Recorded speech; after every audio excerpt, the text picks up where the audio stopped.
Iran Israel যুদ্ধে ভারতীয় সময় ভোর ৩:৩০ সরাসরি জড়িয়ে পড়ল আমেরিকা। ইরানের ৩ পরমাণু কেন্দ্র ধ্বংস করল আমেরিকা। মাটির ৮০ মিটার নিচে অর্থাৎ ৩২০ মিটার নিচে থাকা পরমাণু কেন্দ্র ধ্বংস করল আমেরিকা। এই যুদ্ধের জন্য আমেরিকা ব্যবহার করল B-2 বোম্বার এয়ারক্রাফট। কিন্তু মাটির এত নিচে থাকা পরমাণু কেন্দ্র ধ্বংস করতে আমেরিকাকে খুব শক্তিশালী বোম ব্যবহার করতে হলো। বোমের নাম ছিল বাংকার ডেস্ট্রয়ার। ইরানের ৩ পরমাণু কেন্দ্র ইস্পাহান, ফোরহো এবং নতাজ সম্পূর্ণভাবে ধ্বংস করে দিল আমেরিকা। নেতানিয়াহু এবং ট্রাম্প একজোট হয়ে ইরানকে আক্রমণ করল। আমেরিকার প্রেসিডেন্ট ডোনাল্ড ট্রাম্প নিজেই ইরানের হামলার কথা মিডিয়াকে জানিয়েছে।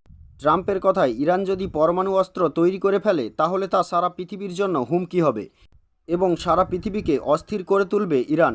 তাই যতক্ষণ না ইরানের পরমাণু কেন্দ্রগুলো সম্পূর্ণ ধ্বংস হয়ে যাচ্ছে ততক্ষণ আমরা ইসরায়েলের সঙ্গে আছি।